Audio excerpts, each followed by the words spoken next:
Hello everybody, my name is Rachel and welcome to another weekly wrap-up wherein I tell you about the books I read in the past week.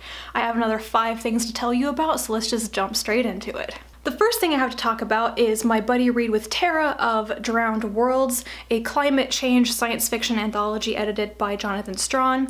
I had finished a couple weeks ago Bridging Infinity edited by Strahan and I really liked it. And then this one didn't quite hit the mark. It just seemed to really under-deliver. A lot of the stories were on the weaker end. Either they weren't to my particular taste, or I thought the writing was bad, or the stories lacked plot, or got interesting right when they finished and felt incomplete, which is disappointing. I think that I enjoyed a couple more of these stories than Tara did, but even then, I think that this was kind of mediocre, and I hate saying that because I was really looking forward to this. It's a topic that I'm interested in. I think Strahan is a great editor, and there are a whole slew of authors in here that I really enjoy their work. Now, the ones that I did like were Elves of Antarctica by Paul McCauley. As the first one, I thought it was going to set the tone for the anthology, and then it didn't, but I like the story so much that I nominated it for a Hugo Award. Brownsville Station by Christopher Rowe. I definitely have to seek out more of his fiction now because I really enjoyed the story. I liked the way that it was written. The characters don't have names, but they're referred to by like their job titles, and basically a woman and a man who are married are like on opposite ends of a disaster in a city that has been like breached by the sea or something, and they find each other in the middle of it. It had a wonderful feel to it, especially with the can-do attitude of the characters. The New Venusians by Sean Williams. Saying the word Venusians sounds very weird. Maybe it's not pronounced that way. This one had more of like a YA science fiction feel to it, but it was really fun and funny and really livened up the otherwise kind of dark, depressing atmosphere of some of the other stories. And Drowned by Lavi Tidar, which I really enjoy Tidar's stories. This is one by him that kind of captures how he talks about family and relationships.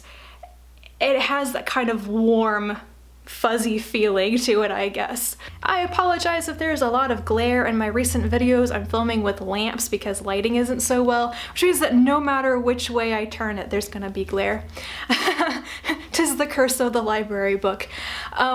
This is The Evil Wizard Smallbone by Delia Sherman. It's her most recent book, and it is a middle grade fantasy, super fun. The Evil Wizard Smallbone is about a 12-year-old boy named Nick who, in the middle of a blizzard on the East Coast, runs away from his terrible, abusive uncle.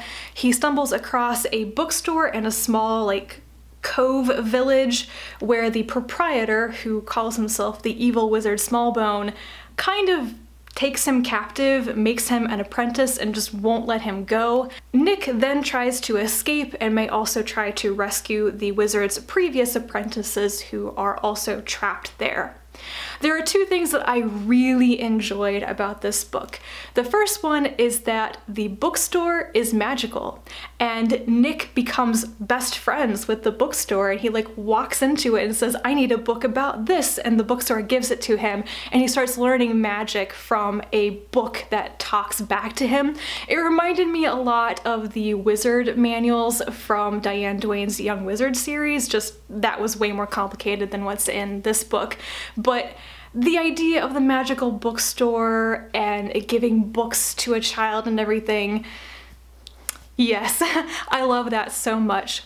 The other thing I really enjoyed about this book is that Nick is not immediately a very sympathetic or likable child. He has reasons for being upset, being angry, not being able to control his temper, and for being a little liar. I mean, he lies about everything. He's very deceptive, but then again, he's basically been conditioned to not trust adults at all, to try to manipulate them. It's a survival technique.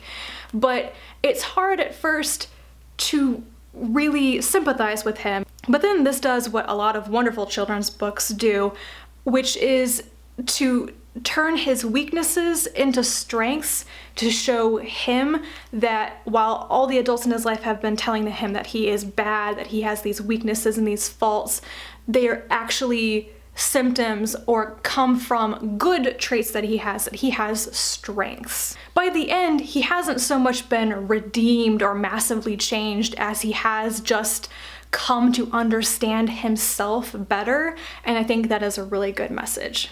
Next, I finished Ms. Marvel Volume 6, Civil War II. This is written by G. Willow Wilson, and the artists in this volume are Adrian Alfona, who's my favorite, Takeshi Miyazawa, who I think is the new main artist for the series, and Mirka Andolfo. Overall, I really did like the art in this, but Alfona is still my favorite. I will be very sad if he leaves altogether. This volume hit me very hard because it struggles with this question of what is justice, and can you arrest people for crimes that they haven't done but that they probably will do in the future. A character named Ulysses can predict with extreme accuracy what people will do in the future, so Kamala Khan, Ms. Marvel, is asked to lead up a team of teenagers who are tracking down would-be criminals and arrest them before they commit their crimes.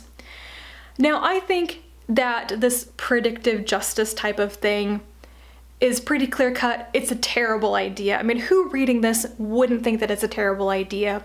But Kamala initially buys into it because her idol, Captain Marvel, tells her it's a good idea. But then it backfires, and this was kind of painful to read because it involves Kamala's very close friendship with her best friend since forever named Bruno, and I'm kind of dying to get my hands on Volume 7 and know if any of this is resolved. Her friendship with Bruno is one of my favorite things about this series, so if it is damaged beyond repair, I will cry or something. Anyway, I really liked this, other than the fact that I think the Civil War storylines are ludicrous and very out of place in this series. I think that Kamala's central journey, her friendships with people, and how she's a teenager with superpowers is very interesting. Next, I read a small novella by Lois McMaster Bujold called Mira's Last Dance. This is the fourth Penric and Desdemona novella set in the world of the Five Gods. It is a direct sequel to the previous novella, Penric's Mission, so it cannot be read on its own, just in case you want to jump in. Start with the first one. This continues Penric's mission with his demon Desdemona to aid a man who's a general and his sister as they escape from their situation due to traitorous things going on in the previous novella. What I want to say about this novella is that I think it is kind of Bujold's version of fan service. Penric is a man with a female demon inside of him, and his demon has previously ridden 10 women. So technically speaking, Penric has 10 female personalities in his head. Very experienced female personalities.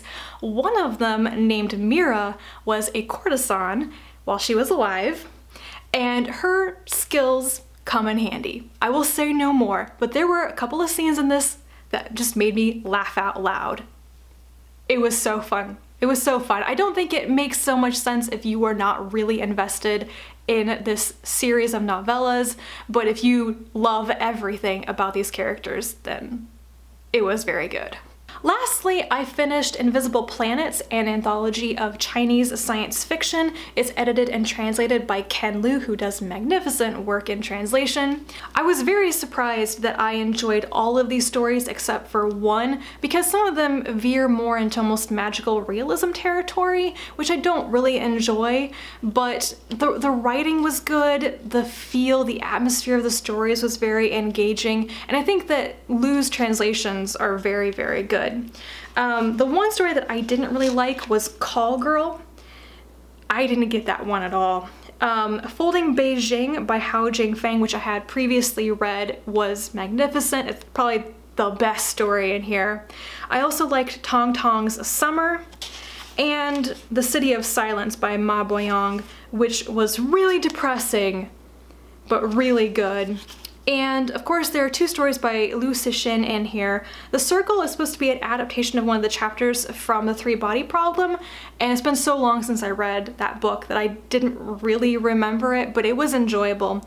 And then there was Taking Care of God, which was an interesting story, but confirms my problem with Liu Cixin that he doesn't write about women.